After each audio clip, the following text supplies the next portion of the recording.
the Healing Through Love podcast with Charlene Lynch and Rose Davidson. Welcome to the Healing Through Love podcast. I'm Charlene Lynch, and together we're shining a light on hope, resilience, and transformation in the journey to end domestic violence. Each week, we bring you inspiring interviews with change makers, survivors, advocates, and experts who are making a difference in the lives of those affected by domestic and family violence. Whether you're on a healing journey yourself or you're supporting someone who is, this is your space for powerful stories, practical tools, and heartfelt inspiration. Let's heal through love. I'm excited today. We've got a wonderful guest, Jonathan. His journey is one of resilience and transformation. After a near-death experience in the Himalayas, he discovered a deeper connection to spirituality that reshaped how he approaches life. With a background in leadership and problem solving, he now blends these practical strategies with spiritual insights to help people move through challenges, overcome limitations, and rebuild lives aligned with their true nature. His story is a reminder that even in our darkest moments, growth and renewal are possible.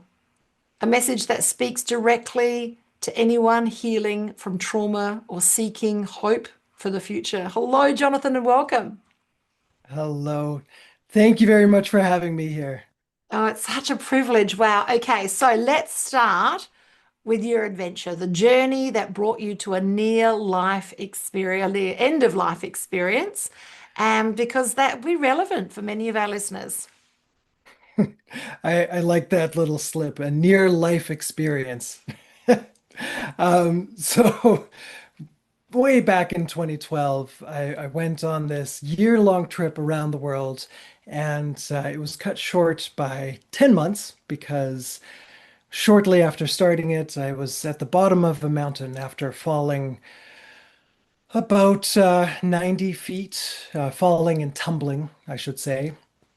So I cracked open my skull and tumbled and dislocated my elbow and shoulder, so nerve damage on my left side, and I was kept alive by the nine people that I was with. And they nurtured me and kept me safe through the night, where I'm pretty sure that I probably crossed over at least once. And then in the morning, the helicopter came and brought me down to Kathmandu for massive head surgery. And then the healing journey, the physical healing journey began at that point in time. And that was really a catalyst to help me on my personal, my emotional, my spiritual healing as well. Because little did I know, before that, I was very much in giving mode. And then that situation put me into having to receive and having to be open to letting the love and support come in. Oh, I love it. Like it's a tragic story, but I love the awakening through that. So, in that night, and obviously the time that moved through that whilst you're healing, what was your reason why? What was the because it would be so easy to go, really, wouldn't it? To make the choice to go, yep, thanks for coming, and leaving. So, like, what kept you here? What was the thing that was in your mind that kept you here? I don't know. That's the easiest answer because I don't have any memory. With that massive head wound, I've got about a week where I don't remember anything. There was one split second of a memory that I've got while I was falling, which is this voice inside of me that just said, just let go. And that's what I did. And so I relaxed my whole body and didn't snap my neck, thankfully. And I think that's what kept me alive right in that moment when falling. But then what kept me alive that night? I don't know. Wow. I guess I was here to, keep doing some kind of work, and my spirit and my mind somehow knew that. Wow, so this was the beginning of a long journey for you, 2012. So it's been many years. So, after you were, well, during the process of becoming physically healed, how did you start to see there was a level of transformation? How were you able to shift from the giver to the receiver? Well, that was the very beginning, where I literally had to have other people feed me, bathe me, all of those things. So that started the journey, and then after that, it I opened up a little bit more to receiving, and then throughout the following years after that, I started to learn that there were some other, maybe not so healthy traits within myself, especially around relationships. So I had a bunch of failed relationships, including a failed marriage, where I'd gone into those as the savior, as the helper, as the knight in shining armor. And then only a few years ago, I really started to step out of that, and I started going to different 12-step groups and deepening my healing journey through therapy and just safe spaces to connect in with. So it's been a gradual opening up to receiving, and it's still continuing actually. Oh, there's so much in that to unpack. So I want to dive into, you mentioned a type of archetype. So us knowing where we are and how we turn up. So I want to dive into that. And you also mentioned the 12 steps as well. As a recovered alcoholic, I've been sober now just over 10 years. I get the 12 steps. And so dive into those things. First of all, talk to me about this archetype and recognizing who it is that you are and how it is that you turn up. And then let's talk about how the 12 steps helped you move forward. Mm, absolutely. Okay. The archetype of being the knight in shining armor. That is how I gained love when I was a child, and I think all of us have some kind of an imprint that gets us going and has us um, uh, surviving in childhood, whether physically or emotionally. Um, I know that a lot of listeners for your podcast, are those survivors of physical, like the physical needing to survive. So there's all of these different ways that we're imprinted. And for myself, I needed to be the knight in shining armor that would come in and be the helper, be the good guy, the one that would get love because I did something. So that's how I thought I was going to keep going, right? It was good for me to show up as the haha, I'm the hero, right? I'm that masculine male archetype of, yeah, that savior. And so that's that part around needing to show that I am lovable. So And the 12 I've steps? been yes, yeah, and the 12 steps. That came through a previous relationship of mine where the 12-step group that I was mostly a part of is ACA, also, or that's short for Adult Children of Alcoholics or Dysfunctional Families. So I fall into both categories. Very, well, not very dysfunctional, kind of normal level for me as I see it. But yeah, just a decent amount of dysfunction that we all go through in childhood. I'm pretty sure because we're not raised by perfect parents, right? So I had a lot of this journey in this 12-step group where I learned to sit with my own family, with my own inner 5-year-old, with my own inner teenager, and really got to let them be the kids that they were, got to really thank them for what they did and how they helped me survive. Because if my 5-year-old wasn't the people pleaser that he needed to be, I don't know where I would be, right? I don't know how it's possible for me to have gone through the experiences that I went through without actually, yeah, surviving, if that makes sense. Yes, yeah. Well, okay, so before the show, we were talking about human design, and I'm just curious with this level of coming to a level of awareness of you being the receiver, and now that needing to shift for you. So you being the doer and now being the receiver. How did the human design come into your evolution, and how is that playing a part for you moving forward? Mm. Oh, there are so many nuanced pieces to this. I love it. Um, in human design, I'm what's called a projector, and projectors do best when waiting for an invitation. And the biggest challenge for projectors is to wait for an invitation.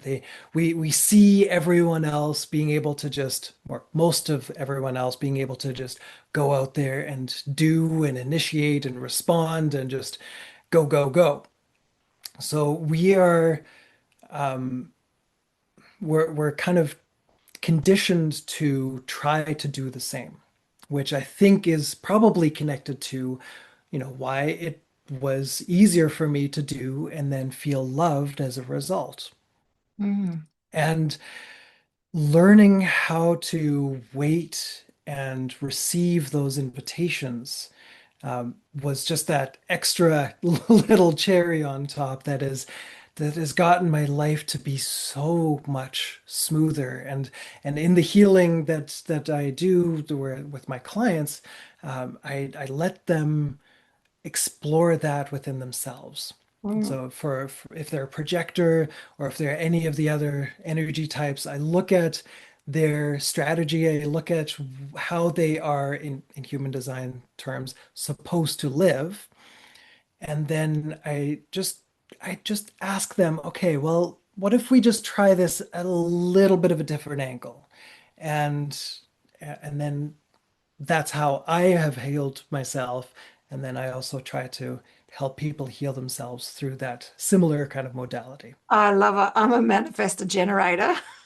I like I All make right. I make the mess. I love it. I love it. I love it. Okay, so like in order for you to have transitioned from where you were broken to going through the healing and looking at things completely different and the 12-step programs and everything else that you've been involved in through the process of these many years, one of the most important things that you mentioned before the show was about mindset and then the impact of that and how that can help one's trajectory in life. So can we just dive in a little bit and talk about how did your mindset contribute to your healing? Mm, okay. Its mindset is the foundation in terms of what I how I see this. Mindset is what made me fall down the mountain in the first place. I was sitting on the airplane on my way to Kathmandu, and I remember telling myself, I am going to experience whatever I can experience to have the most amount of personal growth possible. In my mind, mindset and manifestation are the same thing. If you if you have your mindset on the world is a horrible place and everyone's out to screw me over, you see that. In my history, I told myself I needed to be the hero. I needed to be the knight in shining armor, otherwise I'm not lovable. Lo and behold, relationship after relationship, these people, these women came into my life expecting me to be the lover, the savior, the knight in shining armor. Otherwise, they wouldn't love me. So I manifested that through my mindset. And shifting my mindsets little bit by little bit has just been able to help me go onto this new trajectory of having the most beautiful amount of, possibilities available as a result. Oh, that's very powerful. Okay, so I love I love your take on mindset and how that actually caused you to fall down the mountain. I'm looking forward to unpacking that. But just you talk about the biggest fears. It has been your biggest healings, your biggest opportunities. So the things that you have been fearful of have been the things that you've attempted to do or have done, and they've been your biggest healing opportunities. Is that right? Absolutely. Yes, absolutely. Like previously, before that fall down the mountain, my biggest fear was to not be able to receive because I didn't wasn't giving, right? So then I got to see what it was like to receive without giving. And I had to go through this extreme version so that I would actually learn this opportunity. As Mm, they say, as they say, God speaks to you either in a metaphor, and if you don't listen, it's a two by four. And I got the two by four because I just wouldn't listen. yeah, and sometimes he just yells. All right. Exactly. So yes, I've heard the yelling. So you talk about the need to get out of your comfort zone, and obviously the climbing down the mountain or falling down the mountain was a need to get out of your comfort zone. But this is not just the first time that you've got out of your comfort zone, and you've got a keen awareness that getting yourself out of comfort is where the growth happens. So yeah, can we just talk about that with our listeners? Yes, yes. Well, we are, as a humans in general, love to be in this comfortable space, right? We we see this all the time, especially in the United States, where it's the kind of epicenter of, well, people don't want to walk, so they don't walk, right? And it's tastier to eat the sugary, snacks than to eat a vegetable rich, healthy, clean food diet, right? So it's so much easier to say, okay, I'm going to stay where it's safe, where it's comfortable, what I'm used to. For me, what I was used to being in that people pleaser, in that knight in shining armor and role. So the only way that I was going to heal and grow was to step out of that and just try that a little bit. And I do my best to push myself a little bit outside of my comfort zone so that I get to experience different things in new ways, and then also be able to grow my comfort zone so that I will be able to become even better and more healed and more lovable without me actually having to resort to the previous ways that I was. Oh, I love it. I've just turned 59, and this year is all about doing fearful things. I'm calling it the Brave Heart Project. So before I'm 60, I'm going to do all scary things. I started it off just a couple of weeks ago by abseiling down a perfectly good building. I don't do heights, so like that was absolutely horrifying for me. And then the next one's jumping out of a plane, and there's another one which is swimming with the sharks. Anyway, I don't know what I got myself in for, but I don't want to get to 60 and have any fear. Well, any big fears left over. I want to have the really big scary ones knocked on the head by then. I love it. Now, you're actually offering an opportunity for people to get relationship ready, to get to know themselves at a different level, to and have a look at their own archetypes, to shine that light, look in that mirror and see themselves differently so that they can see, okay, what level of responsibility am I taking for this relationship? How do I want to turn up? Who do I want to turn up for? What are the red flags? What do I need to look for? All of these things and so many more. And so you've got a beautiful opportunity for people to learn how to get relationship ready. And from what I understand is our listeners are going to have access access to a code, which is going to give them at a discounted rate. Now, that code will be in the show notes and in the show description, but I'd love you to take out the podcast now by just running through and just telling us just a little bit about what they can expect in this Relationship Ready course. Yes, this relationship preparation course, it's relationship preparation for the relationship with oneself.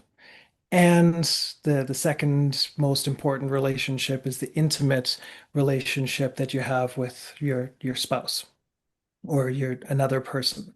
And those two relationships, I think, are foundational to the rest of life. So for 99 days, it's a long, long course. Uh, we dive into who you are, into where you're coming from, what experiences you had in childhood, young adulthood, previous relationships, unpack all of those through, just sitting, writing, and meditating on those different situations. And then we go into healing all of that for the next middle section of the course. And finally, we get to build the foundation. Who do you want to be in the relationship? What kind of relationships do you want to be in? And really building that foundation of red flags, green flags, the non-negotiables, good conversation tools as well. What if things get heated? Okay, well, what is a good tool to help you communicate in a really healthy way? So, and there's actually two codes. But we can link those up in the show notes. I love it. Okay, so listeners, you will have access to those in the show notes and in the show description. It's been fascinating talking to you about really a life and death situation that could have gone either way, that turned out to be your saving grace. It turned out to be the opportunity, a door that was opened for you to walk through and see life differently, turn up differently, learn more about you, learn more about your other relationships with other people, and really dive in deep. And now through these learnings, you're sharing them with other people. Oh, I love it. I love it. It's been a privilege and a pleasure to hold this space and have this beautiful conversation with you. It's a goodbye from me, from Healing Through Love, and a goodbye from Jonathan. All right, thank you. It was so much fun. Thank you for joining us for this episode of Healing Through Love. You can get further resources, see the show notes, or simply reach out to us via our website at htlaustralia.org. Thanks so much for joining us, and we look forward to your company next time on the Healing Through Love podcast.